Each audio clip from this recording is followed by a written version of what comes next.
Welcome to Season 7, Episode 7 of Solarpunk Presents, in which Ariel and I discuss Solarpunk's approach to people with disabilities in fact and fiction.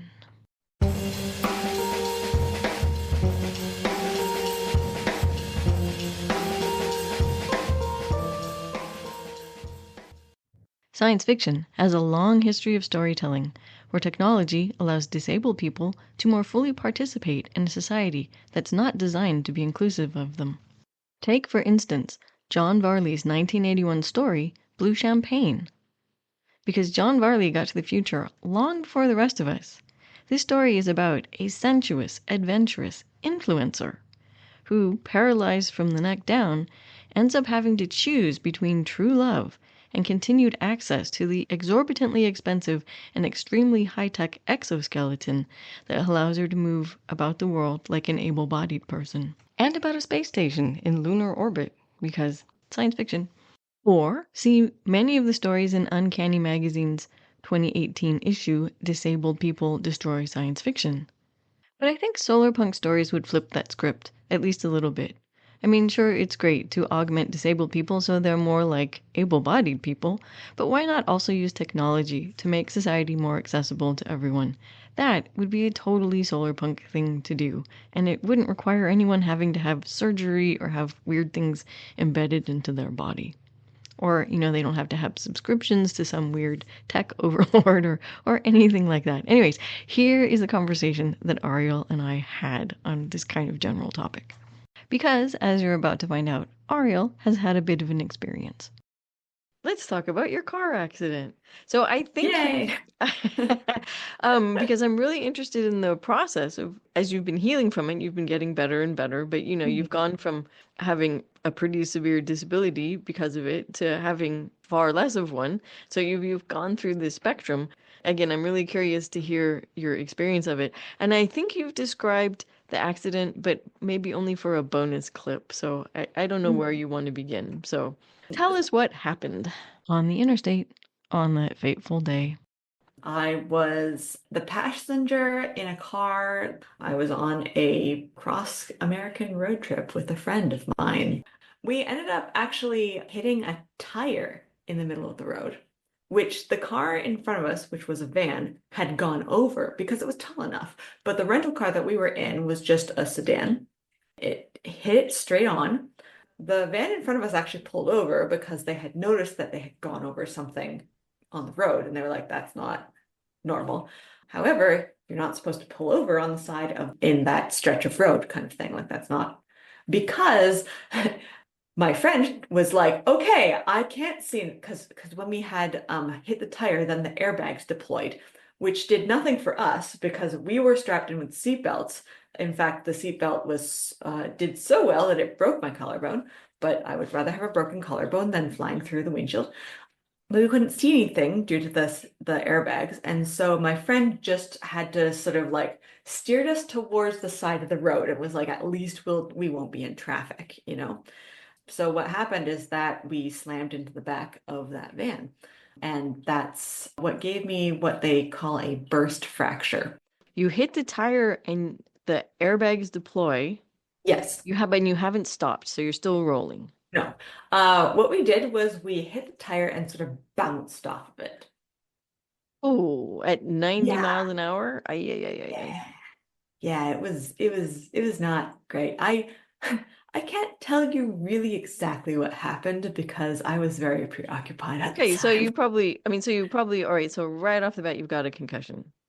I was never formally diagnosed with a concussion because when I got to the hospital, they were way more concerned about my back. Like the paramedics had to lift me out of the car and like, cut the seatbelt and put me on a stretcher and, that sort of thing. And so they were way more concerned about that because like basically a burst fracture means one of your vertebrae just kind of like shatters. And so the bone shards were just kind of Yeah. moving around inside the Yeah. back. And they were like, What wow, we the really don't want spinal that to sever any column? nerves or anything. So, yeah, they were way more concerned about that. So nobody really, like, and I hadn't blacked out. I hit my head, but I hit the back of it against the back of the seat.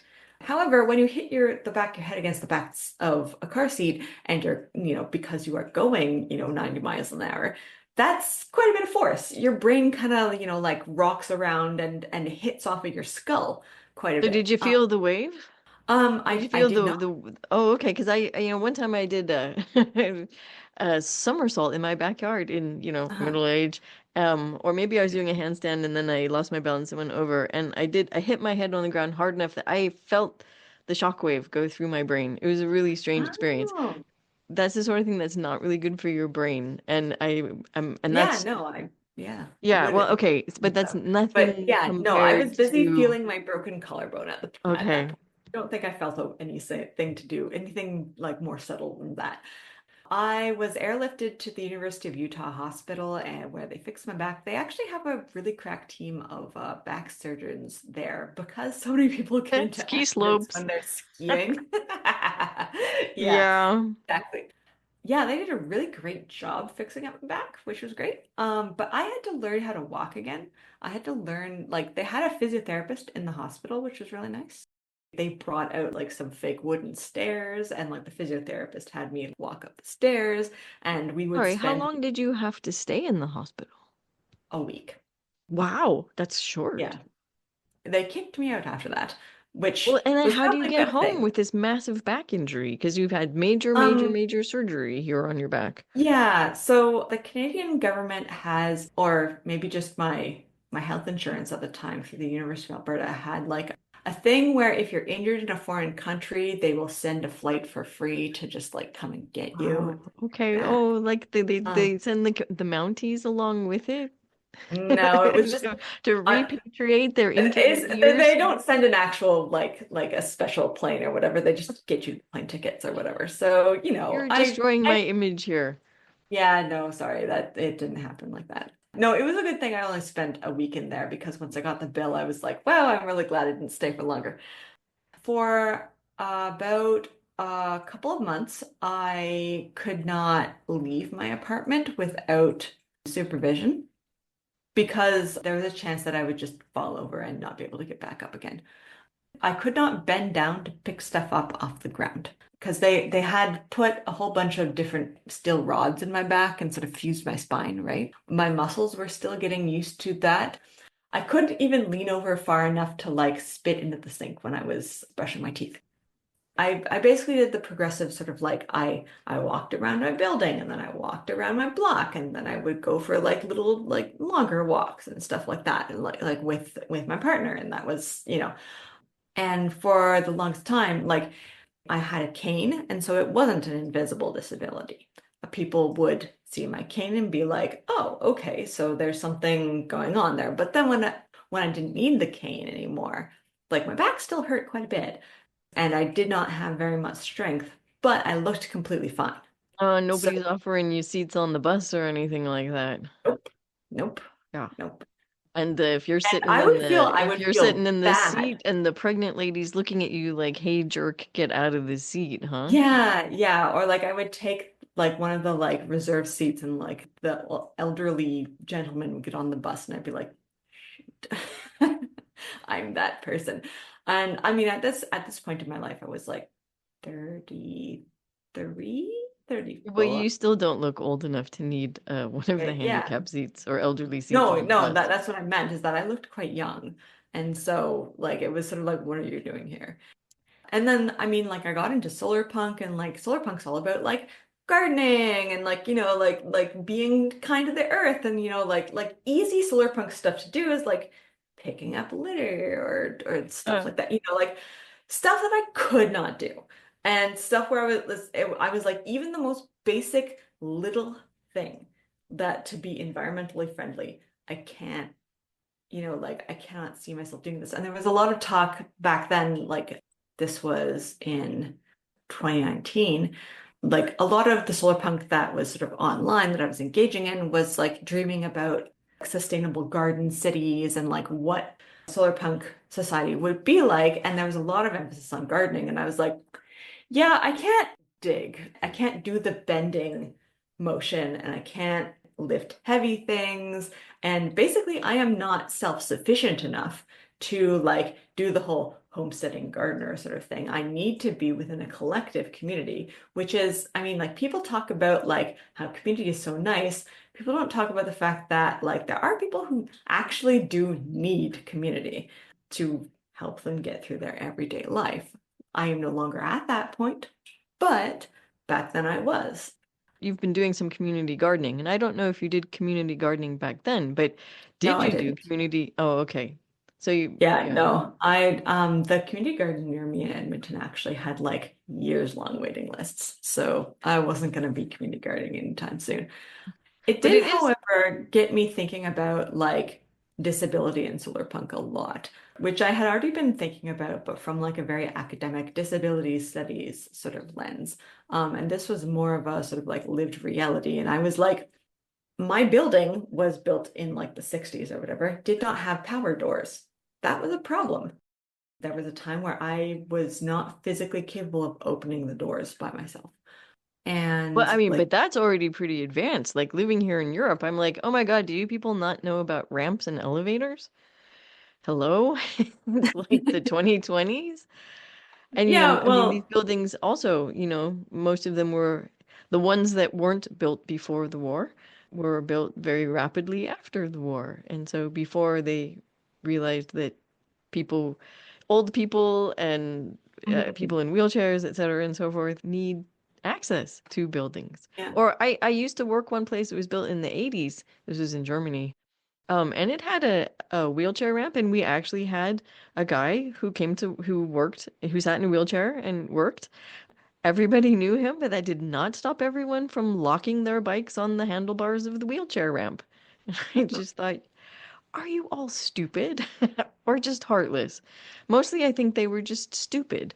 And I mean, I wonder how much like were there other places for them to like lock their Yeah, well, bikes? no, there weren't Like, was this there all were, part of a there, system, you there know? was there a bike rack?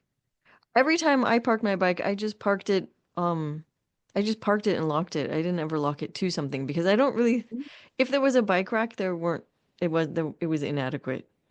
But they didn't park their bikes on the side of the ramp and lock it to the railing. They parked them on the ramp and locked them to the Oh, railing. I thought, okay. really, people, really, Yeah. it's not such a Yikes. huge building that you don't know there is one guy in here in a wheelchair who comes to work every day.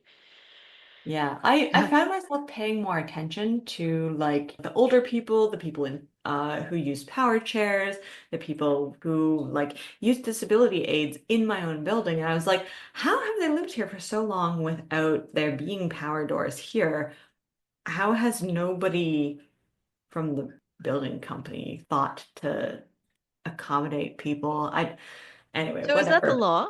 I mean, like I said, power doors are It really is. advanced. So, I mean, it probably varies from province to province and probably I feel like in the 80s, things had to be AODA compliant, but that's the Association for Ontario Disability Advocates. And I was in Alberta. So I don't know.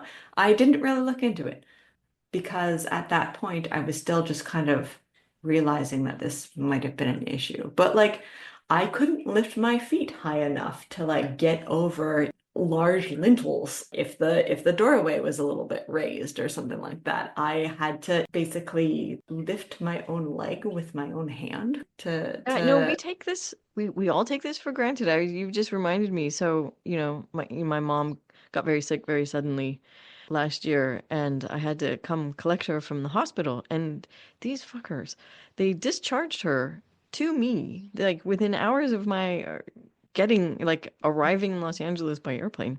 They're like, here, she's your problem now. And Mm, and I'm like, nursing home? Hello? Because this is, and yeah. they're like, nope, nope, nope. We won't pay for it. You have to take her Ah, home. And so I get her home and she's so sick because, she'd ended up with a hospital acquired urinary tract infection that they didn't oh realize. yes. And she was delirious. Like, I got her out of the car and her bladder emptied all over. And I was like, oh, it's going to be interesting. So I'm like, okay, we just got to get you inside the house, get her inside the house. There were two steps up to the front door Yeah. and she couldn't lift her legs that high. Yeah. And I'm like, okay, Yeah. my mom weighed like 200 pounds. I was Like like, I was I'm dealing not with like, like I had what I do I actually had do? like nerve weakness in my left leg because a piece of my shattered spine had been resting on the nerve. And Mm-hmm. that's what made the doctors really nervous and like we're Mm-hmm. like, we really have to treat this very seriously because they were worried that I would lose like some sort of function in sort of my entire sort of left leg. And they were like, like if like this weakness persists or whatever, just let us know. Like the first month and a half, like I worked with a physiotherapist.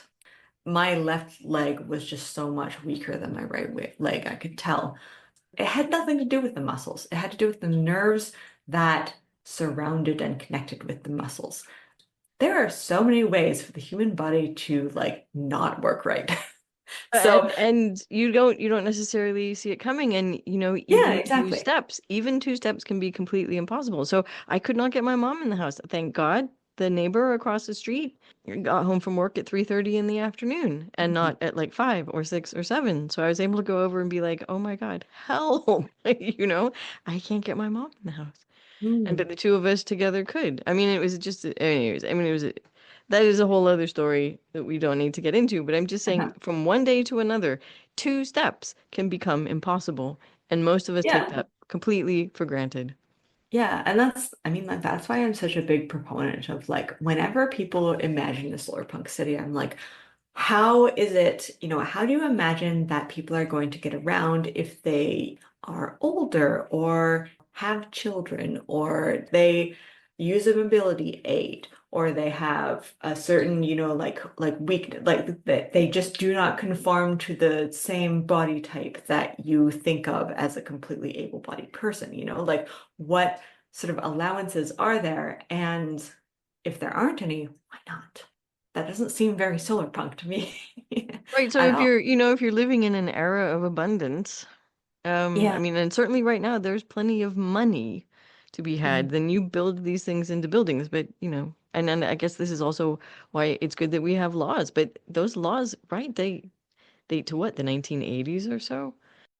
Christina, breaking in, kind of embarrassed here to say, although there were some protections against discrimination laid out in 1973 in Section 504 of the Rehabilitation Act in the USA, it wasn't really until 1990 in the American Disabilities Act where it really kind of laid down regulations for access for disabled people to buildings and employment and, all sorts of other things. And really, that is totally embarrassingly late.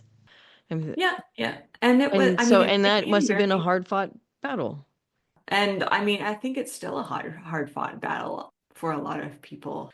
Even the kind of rhetoric, people were saying the quiet part out loud when COVID was happening. These people do not matter as much as other people. And so we can, like there will be casualties. Are there a lot of people who really think that? I would love to think that no. What I do think is that there are people who have a lot of these passive assumptions that they have never really critically analyzed. And I think that there are a lot of people for whom money is a greater driving force than empathy. And so at the end of the day, the economy is going to outweigh the needs of others to their mind because they have not critically thought about the way that they have been sort of raised and culturally indoctrinated into an ableist society. I think you're describing neoliberalism here as well. But on the Well, other hand, this is why people are so angry right now. Because they mm, can see that the most important thing is the economy, and it's not important whether or not the people who are driving the economy by doing the work are being adequately paid to have housing and be able to afford the things they need and also just to have a nice life. and like even people who don't drive the economy, even people who like, just, like maybe they're too disabled to, be quote unquote useful in some sort of neoliberal economic category. They do not, like maybe they're living on disability, that sort of thing. That doesn't mean they're worth anything less than other people, like because they are a human being. You wouldn't think it was a radical concept, would you? No, no, you wouldn't, like and like people who are homeless, they are human beings, like they deserve the same thing that other people do who own property. So as you've been recovering and you've been going through life now with a disability that isn't visible and yet does hinder you, and so sometimes you need to sit down, sometimes you need extra time, sometimes you just need to sleep for 2 days. What has your experience of that been like? How have people accommodated you? Have I've been really lucky in that when I was in my car accident, I was in the middle of my PhD program. Well, not the middle, I was more towards the end, which is why I was able to finish it because I had done the bulk of the hard work already. And I was surrounded by, well, humanities professors. They were extremely human. oh, They all okay. really understood what was going on. I was given accommodations during my thesis defense, like just longer breaks, like so I could, go to the bathroom and just sort of collect myself and stuff like that. And things that were small but added up. Like right now, I also work in a university, and I work in a faculty of social work. And if there's one, if there's people who understand the human condition, it's social workers. And so I'm extremely lucky to be around them, especially because my boss has supervised a doctoral candidate, and now she's graduated actually, and is one of her postdoctoral researchers.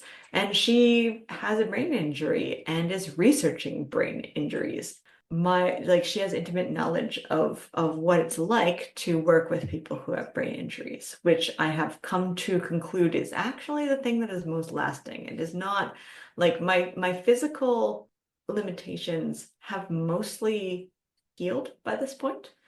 Like I still need to go have a massage every 2 weeks or so, or else I just kind of stop being able to move without a massive amount of pain. The concussion I suffered must have given me a little bit of brain damage because I cannot remember stuff. I have a really I am what you might call extremely flaky. I don't mean to be. But it's just that I will forget things. Things will slip my mind. I will constantly ask to be reminded about little details or even important details. It's very strange that I don't have them to hand. That is the thing that really trips me up. I haven't had this experience of you. Okay, I don't live with you or anything like that. I'm like if I could compare you to my spouse who's just hopeless, What does that gesture hopeless, mean, Christina? hopeless, absolutely hopeless. We'll go somewhere. He's like, "Oh, I didn't bring my wallet," or "Oh, I don't have this or I don't have that," or I'll be like, "Oh, what do you mean you didn't know about that? I've told you 5 times," Mhm. or and you don't do stuff like that. So, Yeah, well, not when we're talking to each other. okay. Um, but anyway, so I had to deal with my aunt who had developed Alzheimer's, and she has no short-term memory. I mean, some things she'll remember, and most things she just won't. And sometimes by the end of her sentence, she won't remember the beginning of her sentence. Mm, And she lives in assisted living right now. Probably I should put her in memory care, but I haven't made that jump yet. But yeah. she's convinced that everybody the help where she lives is stealing all her stuff. Because of course she doesn't remember where she leaves it. She might put it Yes. down somewhere, and of course it disappears if you just put it down somewhere in a common area. Or or worse, she'll be like, I don't want to lose this. I don't want someone to steal it. So she puts it in a quote unquote safe place. And they're And all then she forgets where it kind of crazy because her sense of logic is interesting. is. It's interesting these days. Okay. Oh, and it just makes everything impossible. Like, trying to do her taxes is impossible because my dad doesn't get to the mail slot in the place fast enough to get her mail before she collects it. She's very good at remembering to collect her mail, and then she hides it. And so, like, I had to do her Oh. taxes, and I was missing several tax forms, and the IRS got mad at me and was like, "You owe more money," and blah See, blah blah. I worry that that's going to be me in about 10 years because I can already like I can already feel that I like certain things just slip away from me. And I can mark them slipping away and say like, oh, well, I guess I'll just, like look into that later. So some things, because I don't remember them, I have to research them again and again and again. And so it means that I have less time. Yes. I'm working on a book right now, and you get interrupted, you come back a day later, you come back 6 hours later, you come back 3 weeks later, and you're like, where was I? Where did this fact come from? I'm not sure this is outside the normal realm of experience for the kind of work that you're doing. But maybe Yeah, you're I mean, comparing that yourself to certainly. before. Pardon me? Maybe you're comparing yourself to before. I am. I was like disgustingly hyper competent before. To the point where like I often had people ask, how do you do it? Like wow, you're doing so much and like wow, you're so on the ball and like I realize now it was an undiagnosed generalized anxiety disorder that was driving me to this perfectionist ideal and it was ultimately not great for my mental health. Ultimately not great for my physical health. I was very prone to like burning out. It's hard because there are certain things that are not normal, quote unquote, for me, as I have experienced them in my body for the 30 years before I had the accident.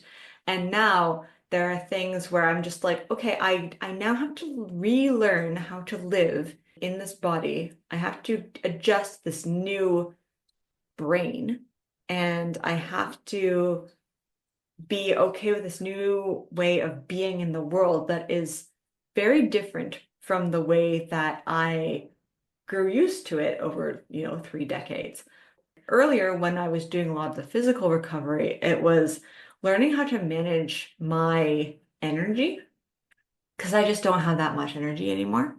And especially earlier in my healing journey, my body was using a lot of that energy to heal itself or to mitigate pain or something like that. And so I always kept a protein bar in my purse because it was kind of like I never know when I'm going to like start crashing. I never know when I would have to sit down and not be able to get up again. Like I would have times when I would sit down in the middle of like, say, I don't know, a grocery store. How Yeah, do or people like, respond to that? I mean, I would try and find a normal place to sit, like maybe by the deli counter or something like Are that. So there like seats by the deli counter? in some grocery stores, yes, food court eat sort of place, Okay. right? I By mean, like because a I would coffee, imagine it stuff would like that. alarm people if you just sit down on the Yes, floor. yes, yeah. So I try to avoid that as much as possible. And I luckily was able to because I, like often had my friends around. I often had my partner around, people who could like steer me towards somewhere where it would be acceptable for me to sit down and then collapse.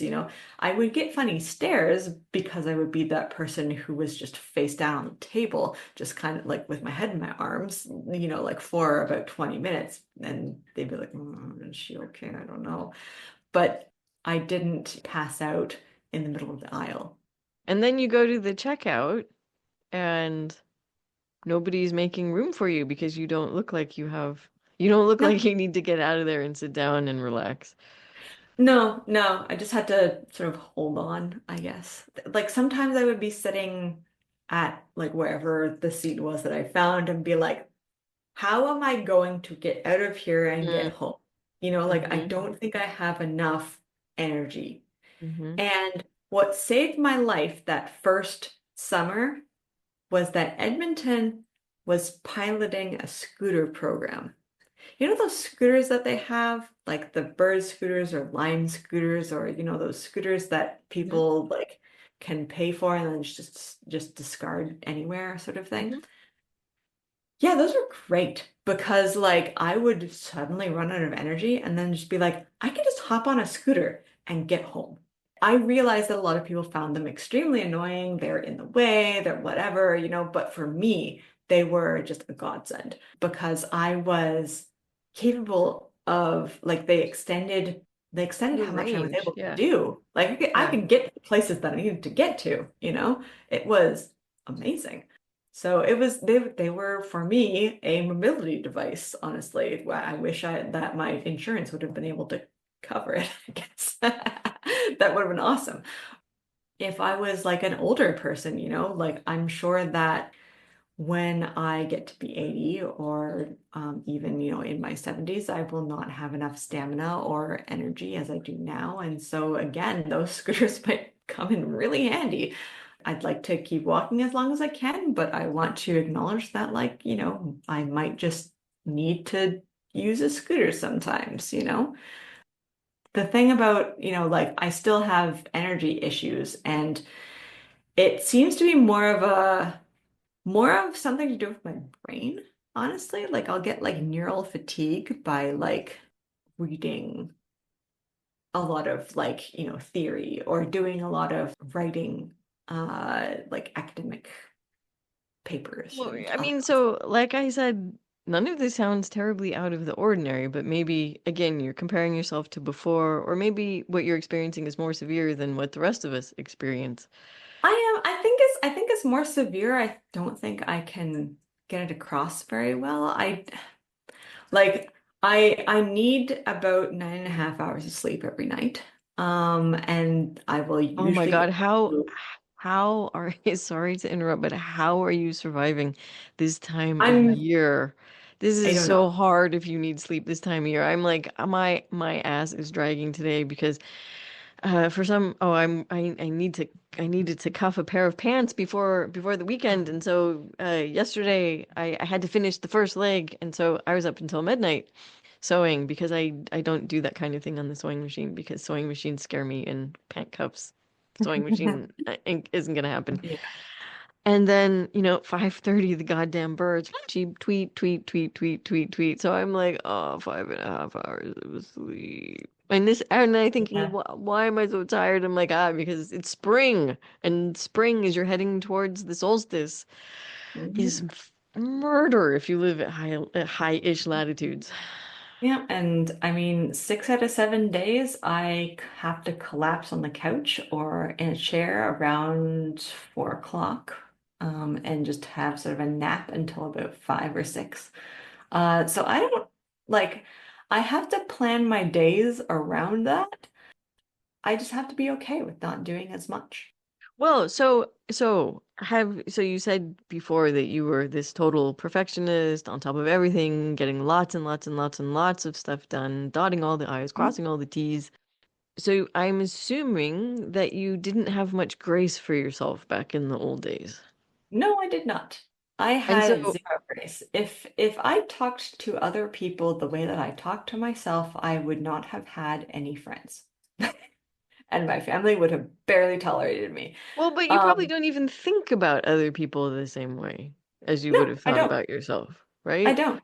Yeah, Yeah. but on the other hand, maybe so you've had to learn grace for yourself Yes. and patience. Especially after the accident, I had to learn to be okay with asking other people for help constantly, with little things like, can you help me get into this side of this car? Or like, can you cut the corn off of my corn cob? Because I can't. Like, I don't have the jaw strength to be able to, like eat that. Like, I need my food cut into little pieces, or like, can you drive me back and forth to, these appointments? Just realizing through my recovery of how harsh I have been on myself and how harshly I have judged other people who don't really Yeah, hurry up, perform. hurry up, hurry up, come on. Yeah, exactly, to my standards. Like people who didn't, go as fast or get as much done or, that sort of thing. Like I was like, no, everybody has a different embodied experience. And like I knew that intellectually. I didn't know that, somatically. Like I didn't really understand it. It was something where I was like, oh yes, of course. But I didn't really spend more time thinking about it, I guess. No, why would you? We're not an imaginative species. But it's amazing. Like if you end up with a disability or a temporary disability or you end up really, really sick and then you suddenly learn I don't have to do everything at the same time. I don't have to finish everything in one go.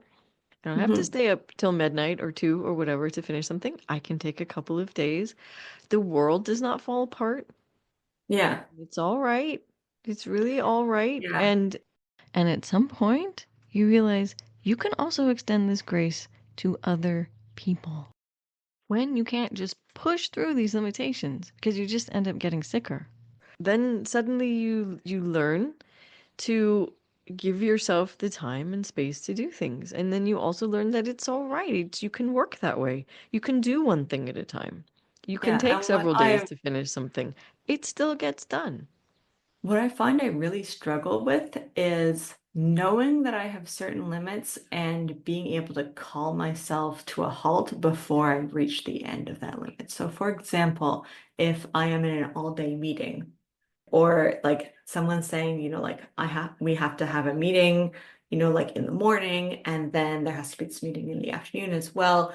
I need to say like, okay, but I need to take at least like 40 minutes to just kind of go into a room and be quiet by myself.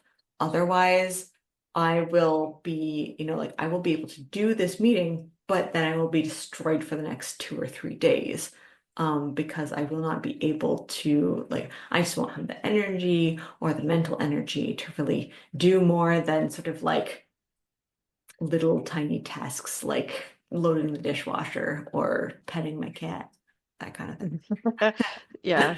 Yeah, I sort of probably completely culturally incorrectly. I always think of this as you deplete the chi and you need some time for it to recover. I mean, it's a good metaphor, but yeah, I don't know that it's exactly Yeah, I mean, what going do I know? on. I'm not, I'm just Yeah. pulling things out of the big global melting pot of ideas without really knowing much about them. Yeah, but it's interesting to have a concept of the amount of energy you have to deal with stuff, and Yeah. that you can replenish it by relaxing, you can replenish it by enjoying yourself, you can replenish it by eating, you can fake it And I by drinking feel that caffeine or recognizing and, celebrating the ability to like replenish this energy or even acknowledging that you can do that is a very solar punk thing. Like it's not like the only way to recharge is to fall asleep dead after the end of the day. It's also community. It's celebrating with friends. It's, doing something that makes you feel good. It's realizing that you are a human with a bunch of different facets and your ability to produce is not just the only thing that matters about you. Sometimes, like if you take time for yourself to do the things you enjoy, then you can feel it actually does give you energy. productivity is not the most important metric. I mean, we've got this really screwed up idea about that productivity per worker always has to increase. Yeah. And that's inhumane. It is. And it's also, I don't know, I feel like productivity is measured by a very narrow measure. Yeah, yeah, yeah, Like yeah. I think of like the time that I spend talking to people as productive, Like I'm Well, like, this is good for my relationships. yeah, the point of life is not to bolster the GDP, Yeah, yeah, exactly. Exactly. right? I mean, I don't know what the point of life is, but it's we've got this idea that work is the most important thing that we do, No. and We need it's to a bad work to attitude. live, not live to work. And In so I the think if we cliche. let go of our hold the idea that people are only worthwhile if they're getting important work done, fancy Mhm. work especially, and work that pays a lot of money Mm. especially, then maybe people will stop thinking, oh, disabled people or people who aren't educated or people who have crappy jobs, like that they're less important than other people. Because I think this is a default thing that a lot of people think, even if they don't realize it. It is a thing that you just grow up thinking because if you're not challenged by any different way of thinking, it's just sort of But where does it endemic, even come from? Where do we get this attitude? like the Protestant work ethic. Oh, maybe that's what it Or is. also the idea that like there is a default human is a very Enlightenment Europe concept. The default is male, the default is able-bodied, the default is white, the default is Christian. You can source that straight back to Da Vinci's Vitruvian Man. Oh, Um, that's the guy in the circle or whatever. yeah, who has like four different arms or whatever. Yeah, and A strange ideal human. there is a whole academic discipline of called feminist post-humanities, and it's post-human as in capital H human, as in like humanism, the philosophy, because it is built on a man as default way of thinking. It is weird how men shut women out of the sphere of everything except for home and childcare.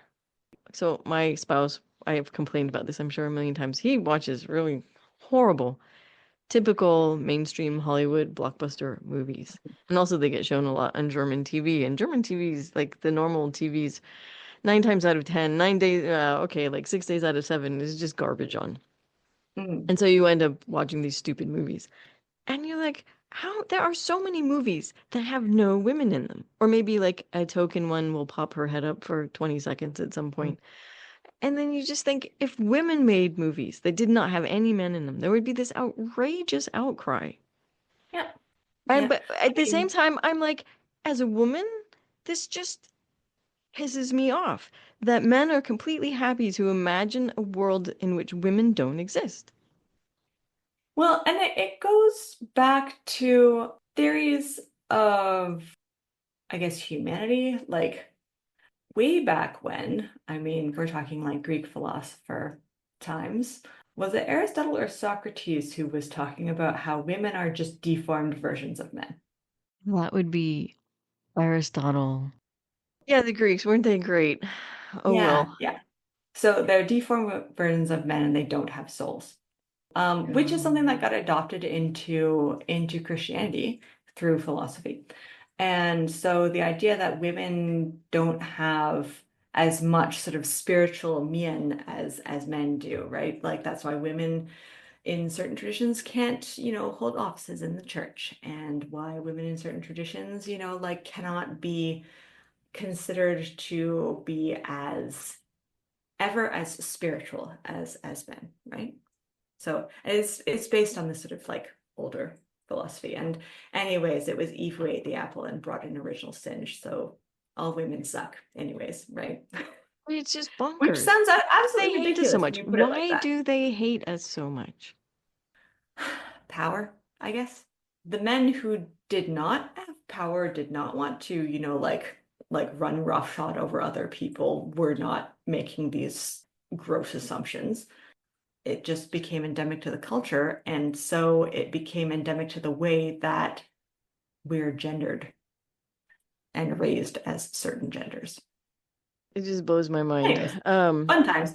But that's how But that's you know, how but it sexism relates to disability studies. well, and there aren't very many disabled people in film either. Yeah. Yeah, we're really not very imaginative as a species. I would say You that know, we are quite imaginative. We're just not imaginative in very broad ways. We're more imaginative in vertically rather than laterally, if that makes any sense. We're very good at imagining starships and space and adventures and going out and doing things, and we're not very good at looking around sort of at what already exists, what is already within the line of sight, which happens to be, people and planet and all the things that, Solarpunk say, no, actually, this does matter. We need to actually like value the things that do exist right now instead of deciding that we're going to colonize Mars. disabilities hidden and not in Solarpunk. I'm just trying to think of Solarpunk stories in which that have people who are disabled, and a lot of times it's the point is the community rallies around someone and helps them. Mhm. Are there any Solarpunk stories that do better than that? I keep coming back to this, but I wrote an essay once, and it was sort of centered around T.X. Watson's The Boston Hearth Project, and the main protagonist is disabled. Oh, I don't So remember that. That's the one where they take over the building. yes, What kind of disability they does the use a main character chair. have? They use Okay. a chair. Is that a But pivotal plot point, or is that just it just happens to be no, that way? it just happens to be what happens. I think that, I mean, the stories that I enjoy do kind of treat disability like they don't mention it that much, Like because it's just a fact of life. It's just what life is like. Yeah, I mean, in Um, the story, you have to mention it enough so that it is visible in the story. It's visible yeah, to the yeah. So reader. like it's visible, but it doesn't become like the crucial plot point, Hmm. like the same way that like someone's sexuality is like mentioned, but it's not like this story is about how tragic it is to be, Okay. like trans or something like that, which is Okay. terrible. And really, I mean, like, don't we have enough of those stories? So, I actually don't know. I don't read stories like that. oh, So, we have a lot of those. okay. Okay. Sometimes it's all right that I don't get out much. And then yeah. Are there any ways in which you would like to see solarpunk storytelling incorporating disability? It'd be really interesting to me to read a Solarpunk story that had to do with the interaction between a person who is differently abled and the basically medical personnel, because I think Solarpunk has a very difficult idea of what that would look like, or of what doctors and nurses and what we know today as the medical industrial complex. What would that look like in a solar punk universe? I mean, like clearly there would be hospitals and stuff, but that's very sort of like emergency medicine. What if someone had sort of a long-term issue that, was just an issue in their lives? And so needed to go and have, specialist appointments or whatever, like several every month or whatever. What would that look like? Would they go somewhere? Would the specialist come to them? Would this be part of a larger network? Would it be, like, how would they avoid it being sort of stigmatized? What would it be just a part of their lives? Like basically all these sorts of questions I have, which I find very interesting.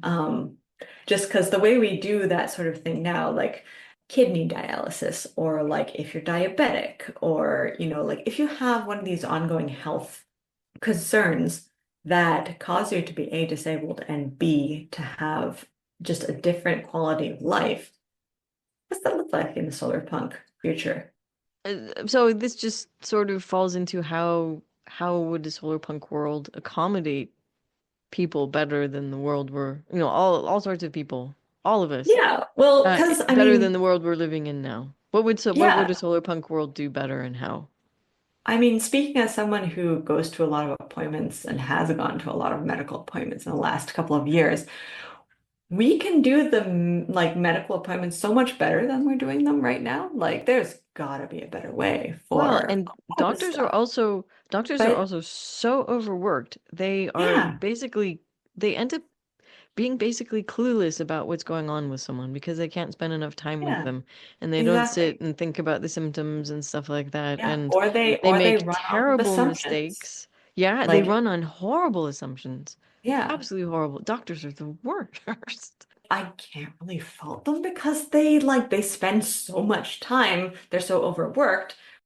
So I'm like, okay, in a solar punk world, doctors will do better. Yeah, or at least have research assistants? Like, Yeah, you can't expect yeah. one person to do everything. Again, it comes to community. You would hope that, like in a solar punk world, doctors would work in tandem with researchers, and maybe there would be the front line, like the person who interfaces with the patient, and then the person who like goes away and does the sort of like research into symptoms or something. Oh my God, And that is such a good idea. yeah, so Because, like, I mean, maybe there are people who diagnose stuff or whatever, but and I'm thinking of times I've been to the doctor because I had just absolutely debilitating acid reflux. mm, And yeah, the doctor's like, here, you just need a proton pump inhibitor. And have you ever taken those? Those are horrible. They're also really bad because they increase your chances of dementia and stroke later in life. yes.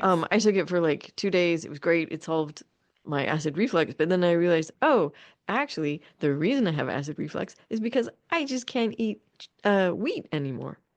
Mm. right? Yeah. And so I had to figure that out. But the doctor was never like, "Oh, there might be a reason you have acid reflux," you know? Yeah. Behavior modification is hard. Taking a pill is not, you know? I don't even know why they're not curious about why Mm-hmm. someone might be experiencing some symptoms. Mm-hmm. So in my solar punk future, doctors will have the time and the resources to be able to sit down and be like, okay, let's figure out why you're having the Yes. problem you're having. Yeah, like in this, I don't know if there's going to be money or whatever in the Solarpunk future, but they will have the funding, whatever that looks like. They will have the resources that they need to be able to have the time they need to figure this shit out. Yeah, I mean, obviously there's lots of logistical problems that would need to be solved, but these are things we can aim for because they're good not just for disabled people, but not just for the elderly, not just people for going into middle age and starting to have and when, the warranty has expired on all of your body parts and so they start falling apart, but for everybody. Yeah, I think definitely that disabled people and elderly people are the sort of first point of failure of these systems. Any system that does not treat its disabled or elderly patients well or adequately is not a system that's good for anyone, Well, and these patients, these ultimately. patients are expensive, so they also don't like them. Yeah, When my mom was dying, she kept bouncing in and out of the hospital because they kept discharging her before, even though there were still horrible things that were going wrong. yeah, Like those doctors could not get my or the case manager or whatever they in the hospital. Like there was in my mom's, she was part of an HMO, and the case manager is there not to manage your case.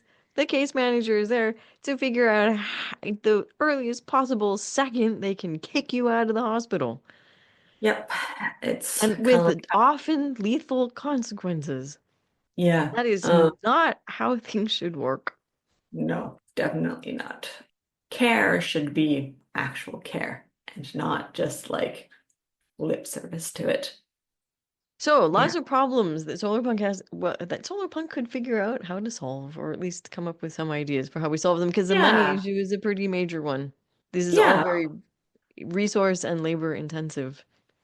Yeah, and I think, there's a lot of solar punk ingenuity when it comes to other areas of life. And I would love to see some of that ingenuity applied to the medical industrial complex, or, even just the day-to-day struggles of people who are disabled or who don't quite fit into the abled category, but also are not recognized as being disabled.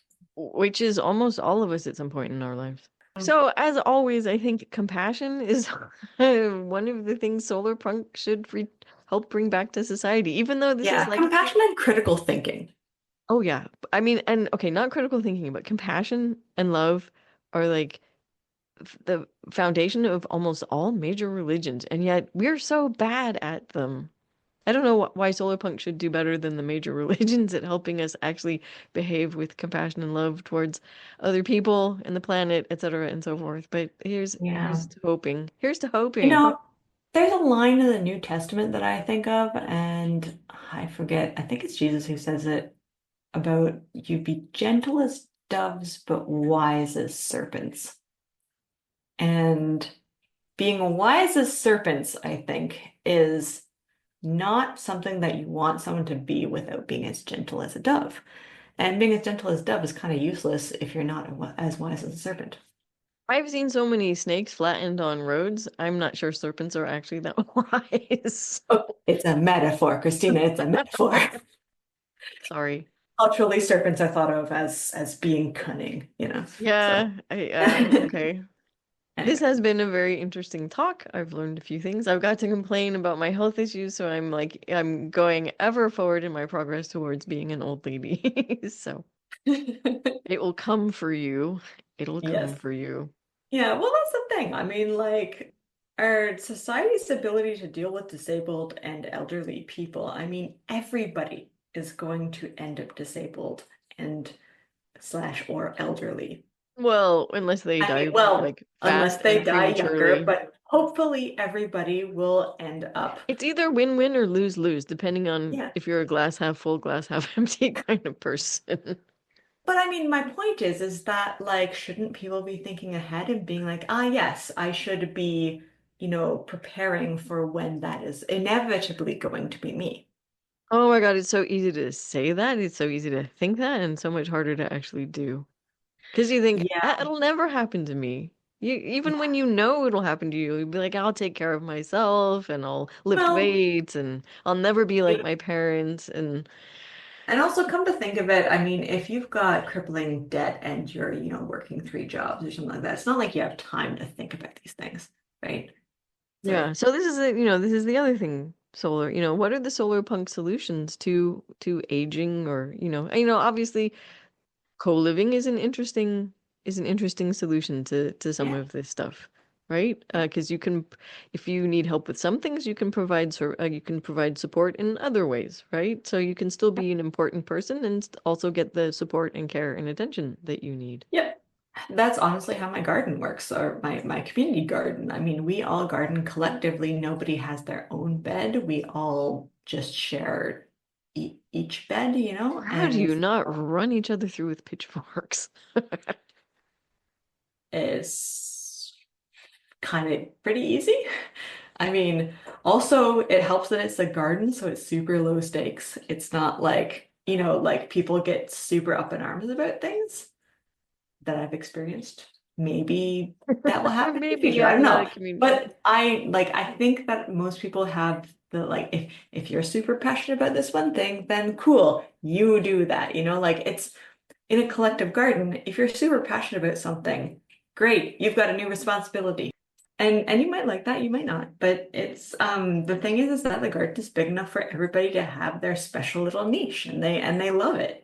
So it's and like I can't lift giant bags of soil, but the other gardeners can. Maybe several of the other gardeners have no idea how to, deadhead these in the proper way to get, the seed pods from them in the fall. But I do, and I can do that. So it's helpful when you don't have to be the person to do everything. You don't have to know everything. You don't have to do everything. You don't have to be everything. You can just focus on what you're good at and help things flourish in the garden in that way. And it's nice. Okay. And I like to think of that as a metaphor for, life.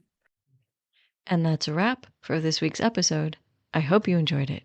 Now get out there and write some stories where people with disabilities thrive in society because society has adapted itself to meet their needs rather than people with disabilities having to adapt themselves to meet the limitations of society. Because, the former is very solar punk and the latter, not so much.